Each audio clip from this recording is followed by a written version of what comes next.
García Rekondo, ongi etorri, japera. Kaixo, eskerrik asko, ni esker. Beno, nik definitu zaitut, ez dakit zure buru horrela definituko duzun, baina niretzat kazetari gastronomikoa zara. Zer iruditzen zaizu, bai? Ondo, asmatu dezula bai, deskribapenarekin bai. Bale, ados. Bueno, hori behin argituta, galdera bat, nondi datorkizu, gastronomirako zaletasun hau? Etxetik. Azkenean aitak, azkenean gaztetatik pixkat mundu horretan murgilduta ibili zen. Eta azkenean nik esan dezaket jaiotzetik nire etxean gastronomia eta sukaldaritza beti boltaka egonda. Gehi etxetik kanpo etxean baino, beti esaten dugu gero etxean kozinatzen zuen amazalen. Baina azkenean aita mundu horretan murgilduta, gainera euskal gastronomia oraindik hain intzutzetxua etzen garai haietan, handik eta ona ibiltzen zenez, gu berairekin joten ginen, jatetxez jatetxe.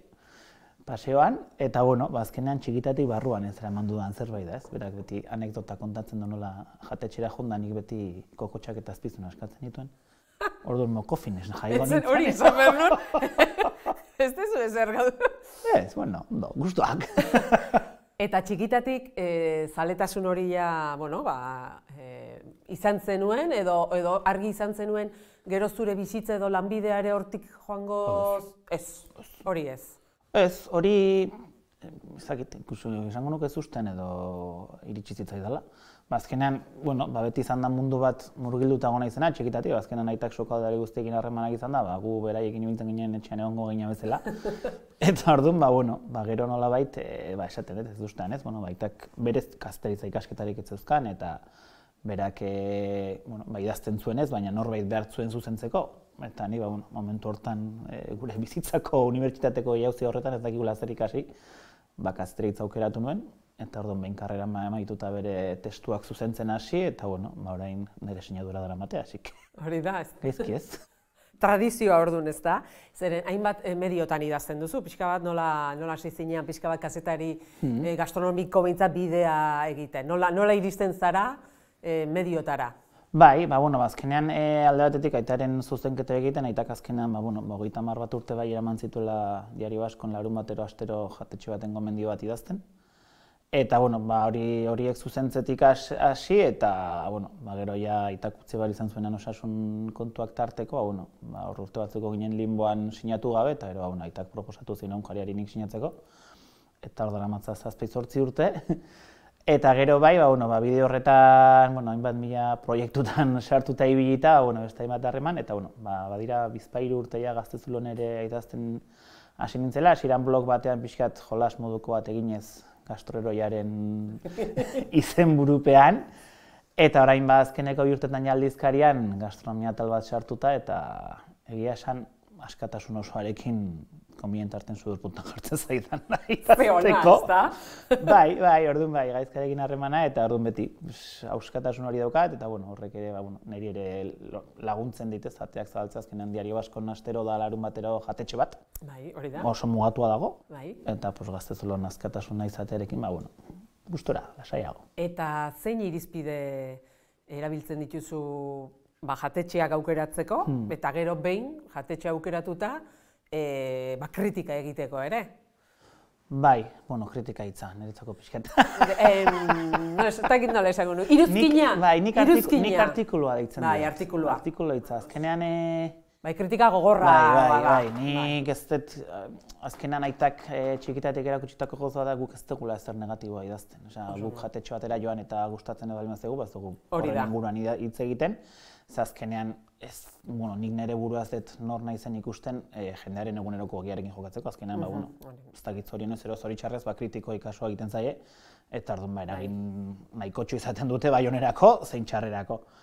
Eta orduan, nik jatetxeak aukeratzerakoan, nik nire mugak Gipuzkoan daukat, naiz eta pixkat, orain Nafarroan bizita sartzen dituan hor keinuak Nafarroari.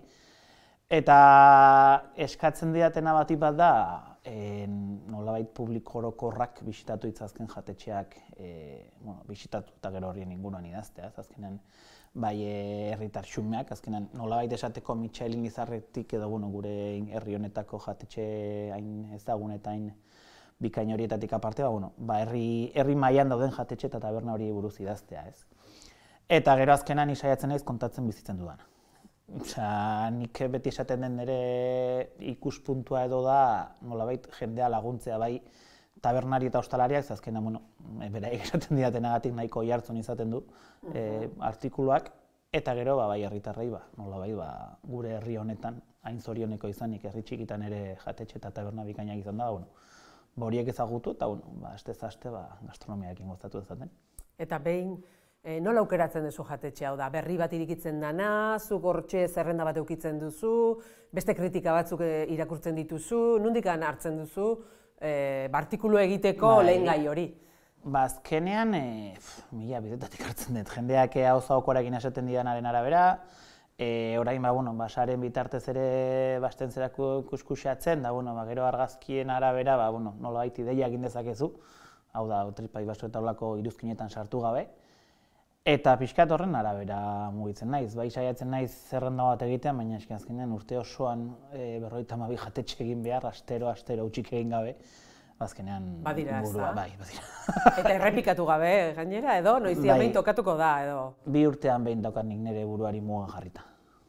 2 urtean behin mintzat margina emateko, noizean behin egoera baten bat saltatzen dut, egoera berezi izatagatik edo aldatu dutelako leku, zeu sariren bat edo beste kasu delako, baina bestela 2 urtean behin, eta hala bada, batez ere Gipuzkoa oso hartu behar dezulako. Eta guretzako zorionez leku asko eta onak daude, gure herri txikienean ere, txoko badago ondo jateko, eta horrek ere pixkat zailtzen du topatze hori, azkenean, asmatze hori, azkenean, konbiente harten ez dezu egingo 2 orduko bidai bat eta esperientzia txarra, konbiente harten balio ez dizun jatetxoa bisitatzeko, ez ordu, jaurten poderioz esperientziak ematen dizu nolabait, nahiko ondo asmatzeko, baina, gertatzen dira, ere joan planteatu eta ez ezkoa esatea. Hori da, zezuk abisua ematen diezu, hau da?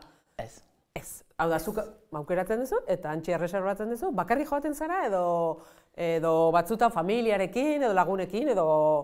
Egunaren araberan, egiari zor hasieran asko kostazitzen ni bakarrik joate bazkaltzea. Iruditzen zitzaidan, ez dakit oso pelikuleroa edo, bai. Ratatouille, etortu zait barkatu. Bai, ez, nire gaina ez Ratatouilleen momentu magikoa Ratatouille jaten duen momentu hori niretzako ikurratzen pasa zait. Eta sentitzen naiz eta askotan, ez?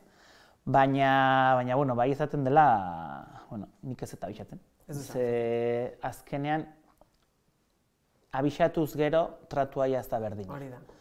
Orduan, nik kontatu behar dut, zu joango bazina bezala biziko zenukien esperientzia edo zer topatuko duzun bertan, ez? Karo, orain ja urteen poderioz gertatzen da erreserba egin eta ja zure zain egotea.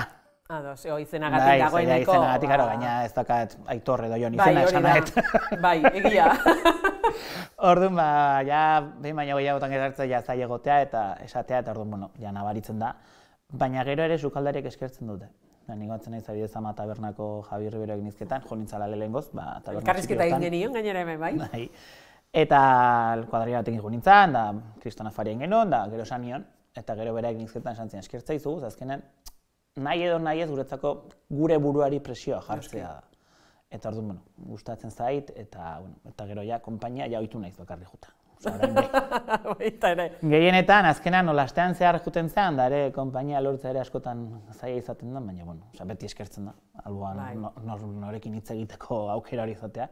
Baina, ja ohitu naiz eta jatzait kostatzen egia esan, hasiera hartan bezala pixkat beldurra edo ematen zidan hori. Eta bertan esertzen zarenean eta, hau da, apunteak hartzen dituzu, buruan zabiltza artikulu edo gauzak azpimarratzen, nola, bizipen hori nolakoa izaten da, hau da. Zer erabiltzaile arrunta esan duzu, horren ikuspuntutik, baina ez erabiltzaile arrunta, hori da kontua. Bai,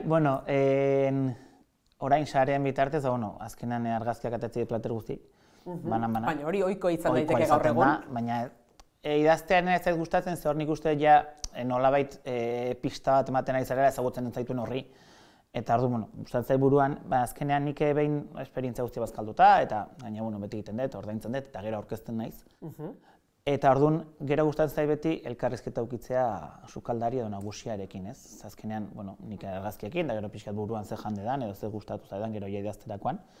Baina gustatzen zait bereekin hartu emana ematea. Eta batez ere guztiei galdera berdina egiten didalako, zer nola deskribetuko zenuke zure sukaldaritza, ez? Eta azkenean, horrek emateizu aukera bai ezagutzeko, ez bakarrik platerean jartzen dena, ez kontatzeko, bizik eta, askotan tokietan plateraren atzean ze historia, ze abentura, ze gauza da den ezagutzeko, ez? Orduan nik iten eta xeri, gozatu, eta gero gerokoak esaten den bezala ordenagailu horrean jarri eta ea zeateatzean. Baina ordaindu ere egiten duzu, ez da? Bai, nik hori aitarengatik hasi nuen, gu beti bazkaldu, ordaindu eta gero orkesten gera. Eta zer nolako inpresio izaten dute, ez zaituztenak ezagutzen, behar bada batzuk esan duzu, ezagutzen zaituzte, baina beste batzuk ez?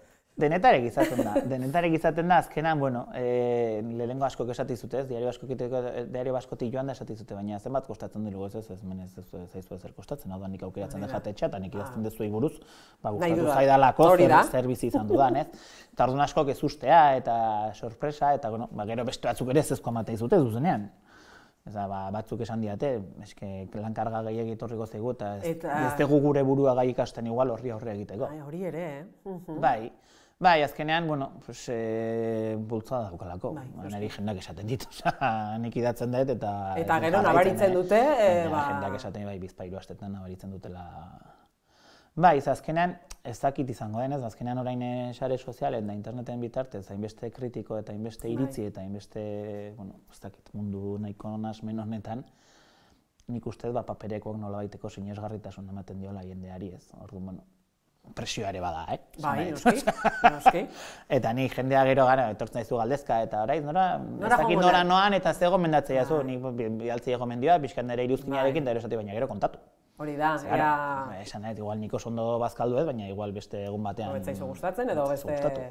Eta esan duzu paperekoak eta badaukalan prestigioa, eta leheno aipatu duzu ez da, TripAdvisor edo horrelako esan nahi dut, orain, oso lotuta daude baita ere jatetxeak eta ostalaritza orokorrean, eta zerbitzu guztiak, baina esango nuke ostalaritza bereziki, norbanakoen izartxo hietara, ez da? Zer iritzi daukazu horri buruz? Hau da, ona da, demokratikoa da iritzi hori ematea, baltzutan baldintz, hau da, denok kritiko izate horrena, ez da?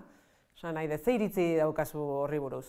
Niri pixkat, ez dakit beldurra edo, azkenean nik uste jende askotan ez dela konstiente idazten duen horrek beste batengan ere egina daukana. Esan nahi, azkenean jendearen eguneroko giarekin jolasten zaude.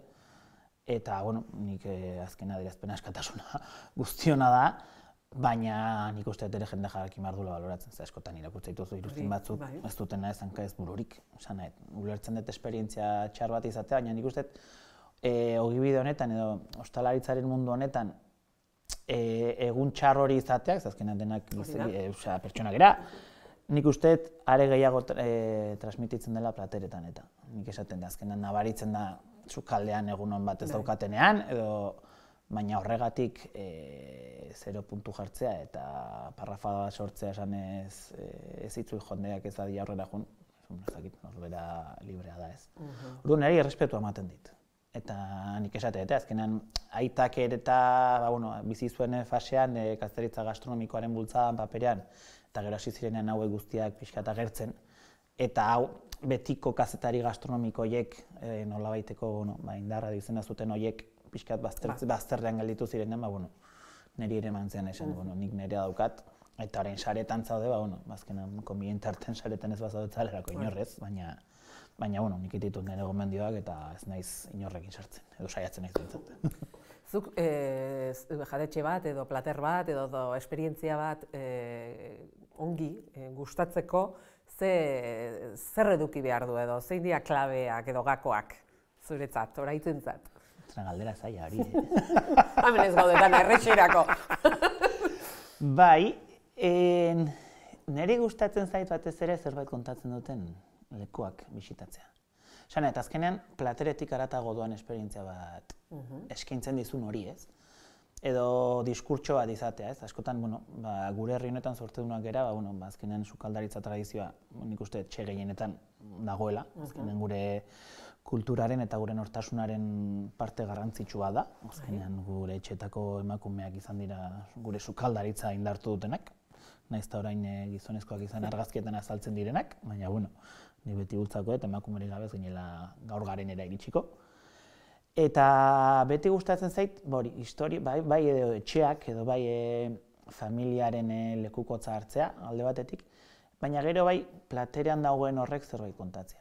Azkenean, denei gustatzen zaigu txuleton bat jatea, rebolloin bat jatea, baina, adibidez, orain ez, lehen aipatu egun amarekin ez, nola kontatzen dizuten platerean zer dagoen, zergatik egin duten plater hori, zer omendu nahi duten. Eta horrelako esperientziak topatzeak, nik uste horrek betetzen dauela, gero ere, bagarrun plater goxo bat aurkitzen dut, bai, ez da net. Etxeko sukaldaritza eta goxo kozinatu aldin badago, ez naiz oso, ez dakit nola esan, ez asko eskatzekoa. Eta badukazu harremanik beste kritiko edo gastronomia edo kazetari gastronomikoekin edo zer nolako badaude profesionalak eta harremanik badago zuen artean? Ez dago harreman esan nahi dut zehatzik, azkenean, bai, ezagutzen dira, baina nik azkenean mundu hau ere ez da oso dena intxuria eta inpolita eta bikaina erakusten den bezala askotan, ez? Eta orduan, nik badakit aitak zenbat bere barne prozesuan zenbat sofritu duen ere mundu honetan. Eta orduan, ni saiatzen naiz pixkan nirea daukat, nire orrialde bat daukat, naiz beste historia gehiagotan sartzen. Eta, azkenean, baina urtetako esperientziarekin bai ezagutzen duzu eta ja referentzia dauzkazu, ez? Baina, harreman nola estu egirik, nik behintzat, ez dakat. Bai, harremana, gurtzen gera, eta, azkenean mila saltxetan topatzen dugulako elkar, baina, nik nire bidea egiten dut eta horrekin zoriontsu naiz beraz. Eta zer iruditzen zaizu lehen aipatu zu, ezta? Euskal Herrian orokorrean tradizio gastronomiko handia dagoela, zer esanik ez gainera Michelin izar asko ere pilatzen diala baita ere. Horrek guztiari buruz, hau da, Michelin izarrak alde batetik eta bestetik herri txikietako edozein jatetxen arteko zuk esan duzu beste horietara joaten zehala, ezta? Baina zer nolako oreka dago edo nola irakurtzen duzu, ezta? Egoera edo ze hau, egoera. Bai, nik esango nuke oso orekatu dagoela, azkenan nik uste publiko guztiarentzako taberna eta jatetxonak daudela. Ni bestetara noa, baina ni beti gomendatzen dut bizitzan behin hartzakera joan behar dela. Niretzako hori da, nire urteroko erromesaldia daukat. Baina nik uste ezagutu behar dela, azkenean kontatzen duelako gure herriaren historia beste prisma guztiz desberdin batetik.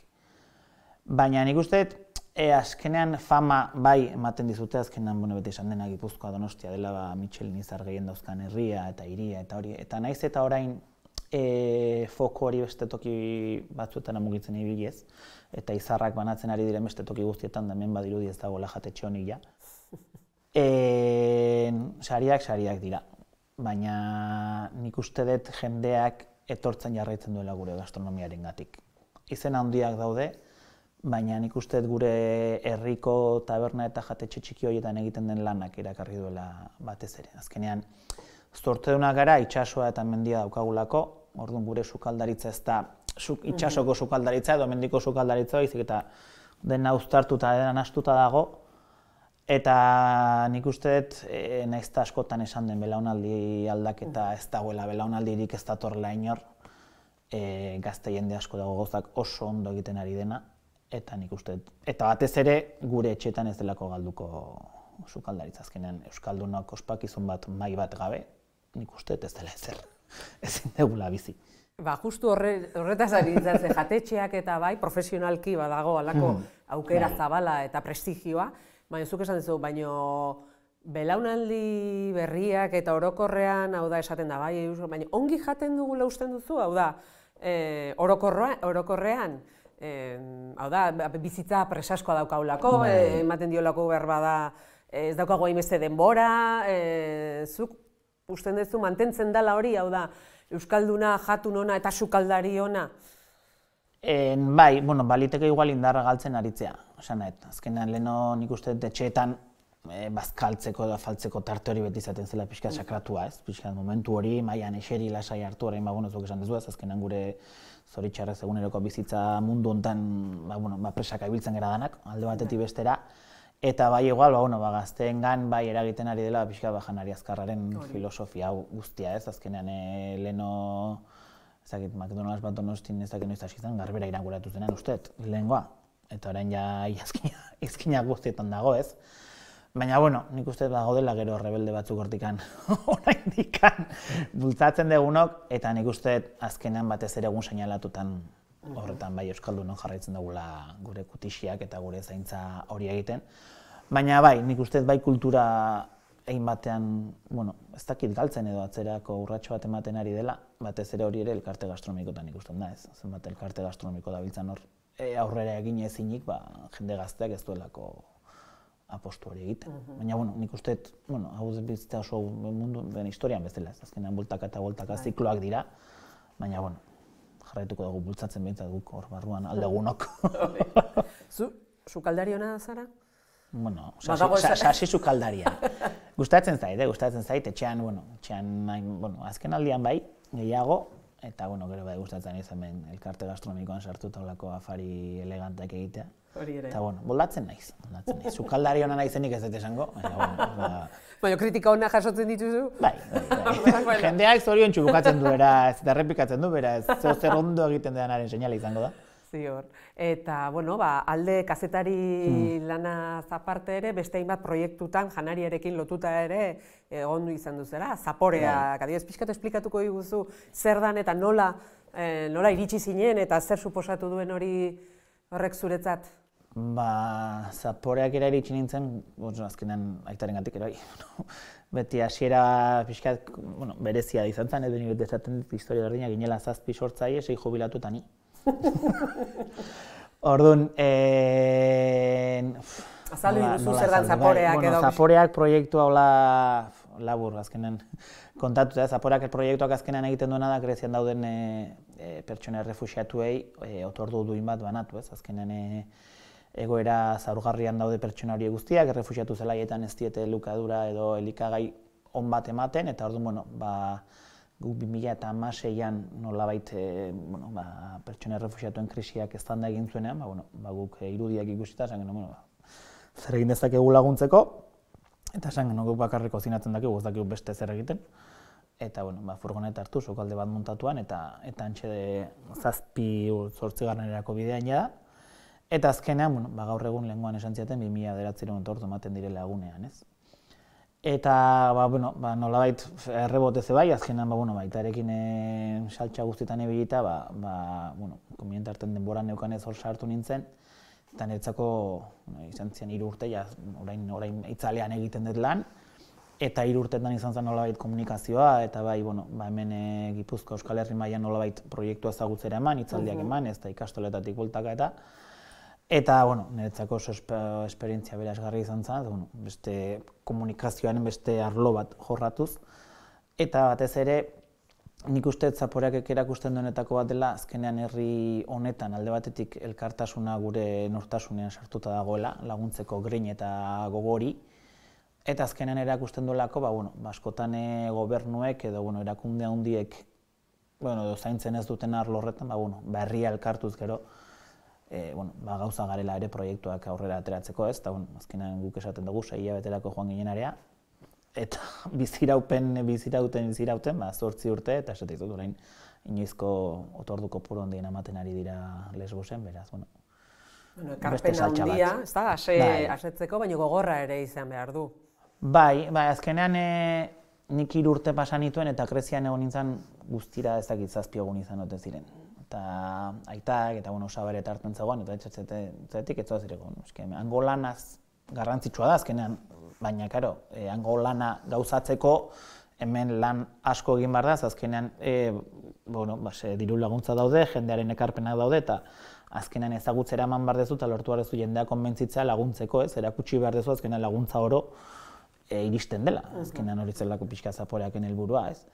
Baina niko gogoan dut, Gaztezulo eta Gazte Irratiarekin egin nula bidei batola gazte jendea erakartzeko, eta izan zen lehenengo aldia nintzela otorduen banaketan. Eta, nirekin zetozen kazetari eta gainontzekoak bai, eta goatzen naiz gero refuxiatu zelaitik bueltan isiltasun bat zegoela, eta goatzen naiz nola iritsi ginen Lesbosera, eta telefona hartu eta aitari etu nion zuzenean, eta esan nion, orain ulertzen dut zergatik den Zaporea. Azkenean, egoera zaurgarri batean daude, konbiniente hartzen ez daukate ezer, baina zuk otordu ematen dizunean eskerritzak eta irribarreak eta begirada besterik ez dauzkate ez, eta esaitzezu. egunen batean, izan ginen, orain dela urte batzuk euskaldunok ere izan ginen, naiz eta jendeak ahaztu egiten duen, edo hor pixka ezakit, zurrunbilan daukan, eta ikuste ez du irudia, gu izan gaitezke dozen momentutan behar hori daukagunok.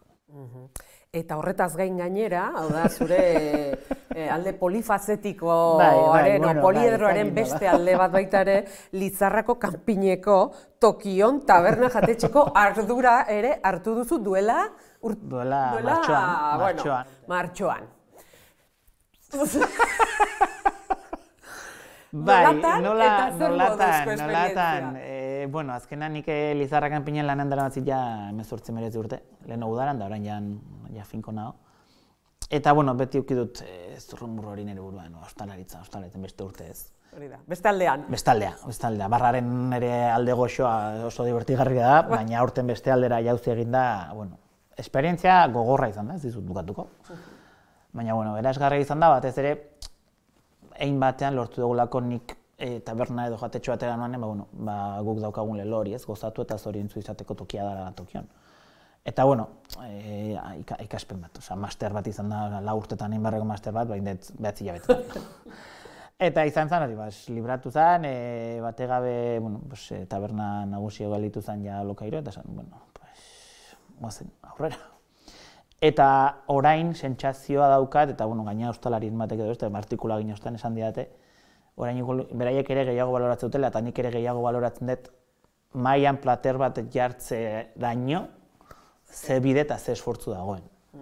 Azkenean oso polita gelitzen da, baina... Hori, egin behar da, ezta? Egin behar da, eta atzean dagoen lan guztia, lankarga, hausnarketa, azterketa... Eta, esperientzia berazgarri izan da, eta jarraitzeko ideiarekin beraz.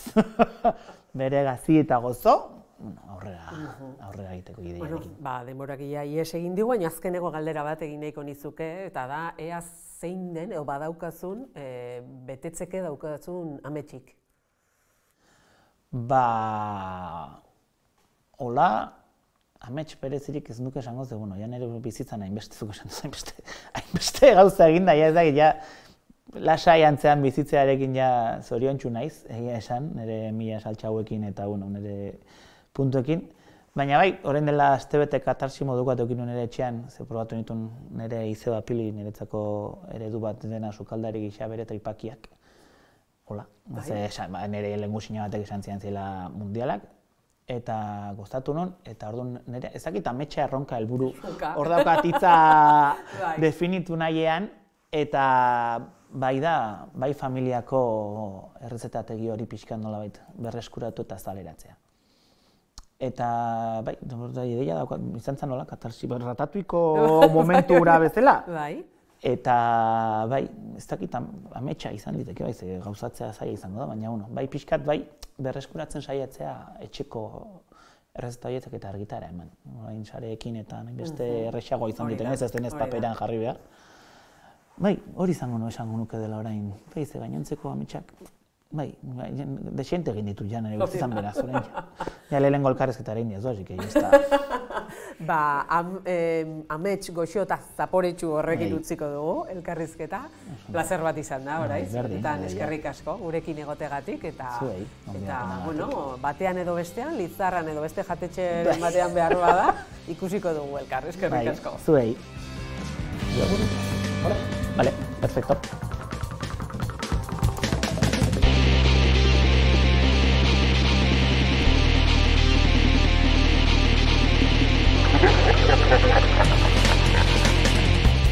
Zuk kozinatutako plater bati zer nolako kritika egingo zenioke?